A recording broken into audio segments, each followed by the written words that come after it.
"You're a disgrace to the family," my stepmother hissed as she threw me out. She didn't know Dad had secretly signed the mansion over to me, and today, I'm serving her the eviction notice. Hey everyone. Before we dive in, I have a quick favor to ask. If you enjoy content like this, please hit the subscribe button. It's free, supports the channel, and ensures you never miss out on amazing videos. Alright, let's get started. I never thought I'd be standing in my childhood bedroom packing up my life while my stepmother Nova screams downstairs about how I'm a disappointment to the family. It's funny how a single photograph can trigger everything. I found it stuck behind my old dresser, a faded picture of Dad, my sister Abigail, and me at our lake house, all smiling without a care in the world. That was 6 years ago, before the cancer diagnosis that changed everything. Dad married Nova just 8 months after meeting her. I remember Abigail and I exchanging worried looks at their wedding, but we kept our mouths shut because Dad seemed happier than he'd been since Mom passed. "She makes me feel alive again," he'd said, and that was enough for us. Nova played the part well at first, bringing us coffee during hospital visits, organizing family dinners, even planning a weekend trip to the lake house to recreate the old times. Looking back, I should have noticed how she slowly worked her way into every aspect of Dad's life. It started small, suggesting he change his medical proxy from me to her. "I'm here every day anyway, it just makes sense." Then convincing him to let her handle the family finances. "You need to focus on getting better, darling." Dad was too tired from the treatments to notice how she began isolating him, scheduling his appointments when Abigail and I were at work, changing his phone settings so our messages would sometimes mysteriously disappear. But Dad wasn't as oblivious as she thought. 3 months ago, he asked me to drive him to his treatment instead of Nova. In the car, he seemed different, more alert, almost nervous. "Zane," he said, gripping my arm with surprising strength, "I need you to know something. Everything I've done, every decision I've made in the past year, it's all been for you and Abigail. Promise me you'll remember that." I tried asking what he meant, but he just shook his head and changed the subject to my work. That was the last real conversation we had before things went downhill. Nova started claiming Dad was too tired for visitors, even though Stella, our housekeeper of 20 years, would secretly text me saying he was asking for us. Then last week, everything exploded. I came home to find Nova going through Dad's study, rifling through his papers like a woman possessed. When she saw me, her whole demeanor changed, like a switch being flipped. "Your father's very upset with you," she said, her voice dripping with fake concern. "He doesn't want to see you anymore." I knew she was lying. I'd received a strange voicemail from Dad just that morning. "Son, whatever happens in the next few days, know that I love you. Bo has everything you need." Before I could respond, Nova had somehow convinced our service provider that I was harassing them and had my number blocked from Dad's phone. That's when I lost it. I demanded to see Dad, told her I knew she was lying. She transformed in an instant. Gone was the caring stepmother act. "You ungrateful little," she hissed, her perfectly manicured nails digging into my arm. "I've done everything to make your father comfortable, and this is how you thank me? By accusing me of lying? Get out! Get out!" She started throwing my things down the stairs, screaming about how I was just like my mother, how I never gave her a chance, how Dad was disappointed in me. Stella tried to intervene, but Nova threatened to fire her on the spot. I'll never forget the look of helpless anger on Stella's face as she watched me pack my car. As I was leaving, my phone buzzed, a text from an unknown number. "Zane, it's Dad. Nova thinks she's won, but she has no idea what's coming. I've taken care of everything. Stay strong, son." When I tried calling back, the number was disconnected. That was 3 days ago. I've been staying at Abigail's place, trying to make sense of everything. Dad's words keep echoing in my head. Bo has everything you need. Bo, his lawyer and oldest friend, who I haven't been able to reach since this all happened. This morning, I got a call from the hospital. Dad's condition has worsened significantly. Nova's trying to bar us from visiting, but she doesn't know that I still have medical power of attorney. The one thing she couldn't get Dad to change. I'm heading there now, and something tells me this is just the beginning of what's about to unfold. I never wanted any of this. All I wanted was to spend time with my father in what could be his final days. But Nova chose to make this a war, and from the message, it seems like he's left me with the weapons to fight it. I just hope I'm strong enough to see this through, whatever this turns out to be. Update 1. First, thank you all for the supportive messages. A lot has happened since my last post, and I'm still trying to process everything. That night at the hospital changed everything. I arrived to find Nova already there, perched by Dad's bed like some kind of guardian vulture. The moment she saw me, she started to make a scene, but I calmly showed the nurse my medical proxy paperwork. The look on Nova's face when she realized she couldn't stop me from being there. I'll never forget it. Dad was barely conscious, but when I held his hand, he squeezed it weakly. Nova stormed out to make some calls, And that's when Stella, who had followed me to the hospital, quickly closed the door and pulled out her phone. "Your father asked me to record something," she whispered, showing me a video from 2 weeks ago. In the video, Dad was sitting in his study, looking tired but clear-headed. He spoke directly to the camera. "Zane, if you're watching this, things have probably gotten worse. Nova thinks she's destroyed all evidence of my meetings with Bo, but she doesn't know about the safe behind your mother's old painting. The combination is your mother's birthday. Everything you need is there. And son, I'm sorry for putting you through this." I looked up at Stella, who had tears in her eyes. "He made me promise to wait until the right moment," she explained. "Nova's been going through his study every night, searching for something. Now I know what." Before we could talk more, Nova returned with a hospital administrator demanding I be removed. In the commotion that followed, Stella slipped away. I stayed by Dad's side all night, watching his breathing grow more labored, while Nova made endless phone calls in the hallway. He passed away early the next morning. The next few days were a blur of funeral arrangements and barely contained hostility. Nova took charge of everything, barely consulting Abigail or me. She even tried to schedule the service when my sister was supposed to be working, but Abigail managed to swap shifts with a coworker. The morning of the funeral, I went to the house early using my key, before Nova could change the locks. The painting my mother had loved, a simple landscape of our lake house, was still hanging in Dad's study. Behind it, just as he'd said, was the safe. My hands were shaking as I entered Mom's birthday, and for a moment I thought it wouldn't work, but then I heard the click. Inside was a thick manila envelope with "For Zane, open only with Bo present," written in Dad's handwriting. There was also a smaller envelope labeled "Read this first" that contained a single note. "Son, Nova will try to have the will read immediately after the funeral. Let her. Trust Bo. Everything is ready." I barely had time to process this before I heard Nova's car in the driveway. I quickly replaced the painting and slipped out through the back door, nearly running into Stella, who was arriving early to help with funeral preparations. She pretended not to see the envelope I was poorly hiding under my jacket. The funeral was exactly as Nova wanted it, showy and expensive, more about impressing her friends than honoring Dad. She even gave a speech about being his soulmate and how they had so many plans for the future. Abigail squeezed my hand so hard during that part that it actually hurt. Just as Dad predicted, Nova had arranged for the will reading to happen immediately afterward. She gathered everyone in Dad's study, me, Abigail, Stella, who Nova couldn't exclude since she was specifically named in the will, and a few other family friends. Bo arrived last, carrying his briefcase and looking unusually serious. Nova was practically gloating as Bo began reading. The will itself was surprisingly simple. Almost everything was left to Nova, with small inheritances for Abigail and me. I watched Nova's face as she grew more and more pleased with each bequest. But then something strange happened. After finishing the will, Bo cleared his throat and said, "There's one more matter to discuss, but it needs to be handled privately with Zane." Nova immediately protested, but Bo was firm. "This is a separate legal matter, unrelated to the will." Nova's face went from triumphant to uncertain in an instant.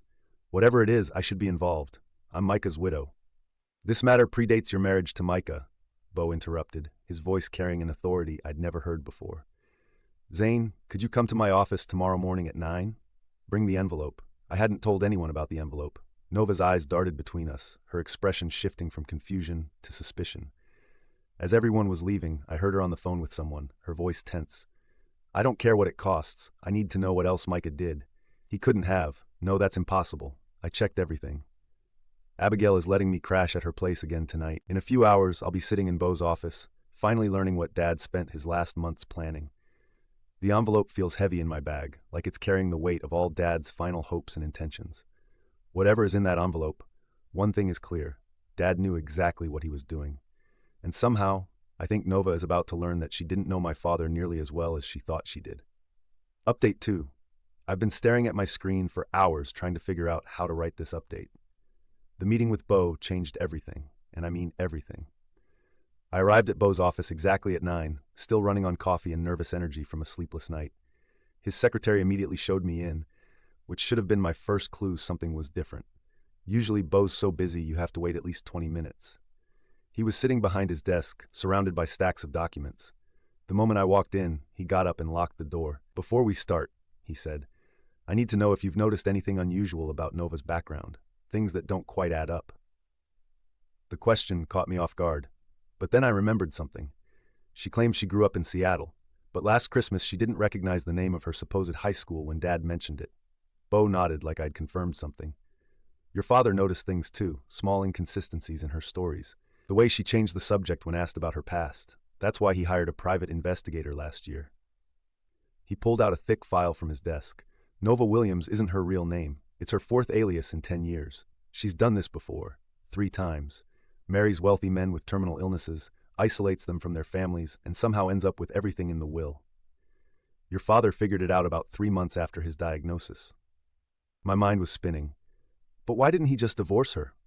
Because of this, Bo said, opening the envelope I'd brought. Inside was a deed to the mansion, dated just 2 weeks after Dad's diagnosis.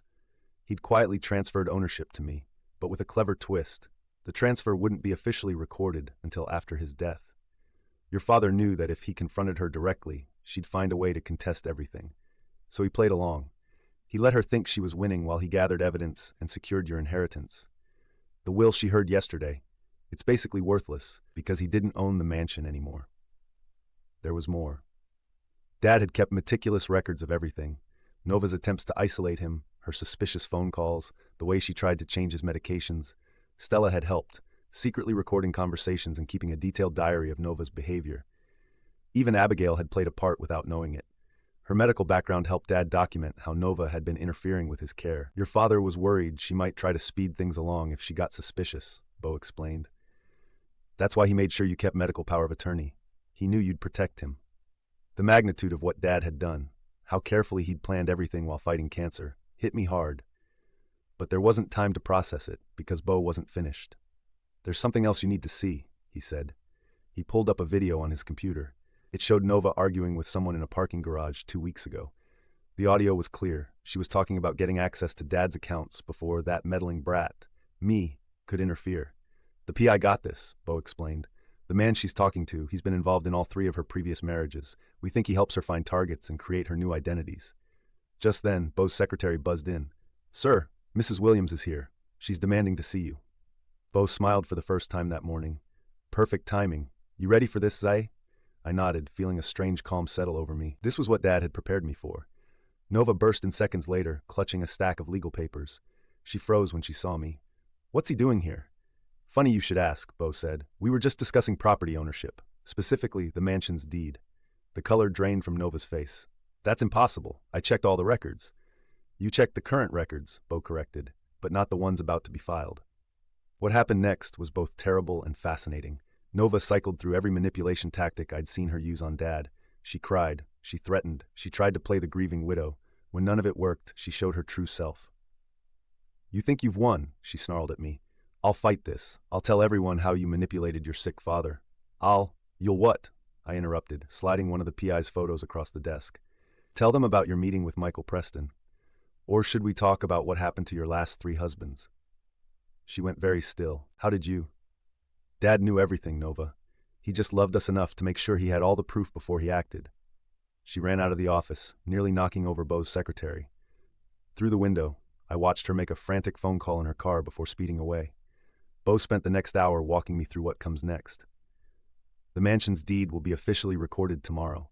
We have enough evidence of Nova's past activities to get the authorities involved, but Bo suggests handling the eviction first.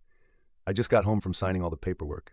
Abigail is helping me draft the eviction notice, which has to be legally perfect. Nova has 30 days to vacate, but given what we found in Dad's files, I doubt she'll stick around once she realizes her game is up. The strangest part? I found another envelope in the stack of Dad's documents. This one labeled, "Read when it's done." I'm holding it now, but something tells me I should wait until Nova's actually gone before opening it. Tomorrow morning, I'm serving her the eviction notice. Bo will be there as a witness, and Stella asked to be present too. Said something about wanting to see Nova's face when she realizes the house staff knew all along. Dad's last gift wasn't just the mansion. It was the chance to expose Nova for who she really is, and to protect other families from going through what we did. I just wish he could be here to see justice finally being served. Update. It's over. Everything that happened in the last 48 hours feels like a fever dream, but Abigail keeps reminding me it's all real. Pour yourself a drink, because this is a long one. Yesterday morning started with an unexpected twist. I arrived at the mansion with Bo and the eviction notice, only to find Nova hosting some kind of brunch party. At least 15 people were there, including several of Dad's old friends, who looked uncomfortable but trapped in polite conversation. Perfect, Bo whispered. Witnesses. Nova saw us coming up the driveway. The look on her face was priceless, like watching someone calculate a dozen bad options in 3 seconds. She plastered on her fake smile and hurried to meet us at the door. "This is a private event," she started, but I walked right past her. "Everyone," I said loudly enough to get attention. "I apologize for interrupting, but I have some important information to share." I pulled out my phone and played the garage video through the house's sound system, the one where Nova discussed speeding up Dad's death for the inheritance. The silence was deafening. Nova lunged for my phone, but Stella, bless her timing, chose that moment to walk in with a tray of drinks. Nova stumbled, sending glasses crashing everywhere as she struggled to get up. I handed her the eviction notice. "You have 30 days to vacate my property," I said, emphasizing the word my. "Though, given what's on this video, you might want to leave sooner." One of Dad's oldest friends stood up. "Micah suspected something wasn't right," he said. "He told me to watch out for his kids, but I had no idea." That's when Nova lost it completely. "You think you've won?" she screeched. "Your precious daddy was weak. He was going to die anyway. I just made sure his money wouldn't go to waste on ungrateful brats like you." The confession stunned even Bo. One of the guests was already calling the police. Nova must have realized what she'd done, because she ran upstairs. We heard doors slamming, drawers opening. 2 officers arrived quickly. Apparently, confessing to essentially wanting your husband dead gets their attention. They went upstairs to find Nova frantically packing jewels and cash into a bag. But here's the best part. In her panic, she'd opened a hidden safe in her closet. Inside were documents and flash drives with details about her previous marriages. She'd kept evidence of her own crimes as insurance against her accomplices. I almost felt bad watching her being led out in handcuffs. Almost. But then she turned to me and said, "Your father begged me to stay with him at the end. He knew you weren't strong enough to handle things on your own." That's when Stella stepped forward. "Actually," she said, pulling out her phone, "I have his real last words right here." She played a video I hadn't seen before. Dad, in his hospital bed, looking directly at the camera. "Nova, if you're watching this, you should know I gave you every chance to be better, to actually care about my family. You chose greed instead. Zai, Abigail, I love you both. The house is yours now. Make it a home again." Nova went quiet after that. The police found evidence linking her to suspicious deaths in her previous marriages. Turns out Dad wasn't just protecting us. He was building a case to protect other families too. After the police left, Bo helped me change all the locks. That's when I remembered Dad's final envelope. Inside was a single-page letter and a USB drive. The letter started, "Son, if you're reading this, it means you've done what I couldn't. You've exposed Nova's true nature. But that's not why I'm proud of you." The USB drive contained recordings of Nova's late-night phone calls, plotting with her accomplice, along with detailed financial records showing how she'd scammed other families. Bo's already forwarded everything to the authorities. Today, Abigail and I started cleaning out Nova's things. The police said we could, since she's not making bail. We found evidence of her next potential target, another wealthy man with a terminal diagnosis. Bo's making sure his family is warned. The house feels different now. Stella's helping us restore it to the way it was before Nova came along. We found Mom's old recipes that Nova had hidden away, and Abigail's planning a family dinner for tomorrow. Remember how Nova always complained about Dad's tacky old chair in the study, the one she put in storage? We brought it back today. I'm sitting in it now, writing this update. There's a small note tucked into the cushion that I just found in Dad's handwriting. "Some battles are worth fighting quietly. Love, Dad." The police just called. They're building a case against Nova's entire operation. They want me to testify, to tell our story. Dad's last gift wasn't just saving our inheritance, it was giving us the chance to stop Nova from hurting anyone else. As for the mansion, Abigail's moving in next week. We're converting the East Wing into affordable housing for families dealing with long-term medical care. Dad would have liked that. Nova's facing serious charges, but more importantly, she's lost the thing she really cares about: access to wealth and status. The society pages are already running stories about the Black Widow socialite. Her entire carefully built world is crumbling, and this time, there's no rich husband to save her. Justice doesn't always come in grand gestures. Sometimes it's in the quiet planning of a dying man who loved his children enough to protect them one last time. And sometimes it's in the satisfaction of sitting in your father's favorite chair, in the house he made sure would stay in the family, knowing that the person who tried to destroy everything is finally facing consequences for their actions. Dad, wherever you are, we did it. The house is a home again. Like today's story? A super thanks helps me keep bringing you the best daily content. Your support means I can keep doing what I love. Thanks for being awesome.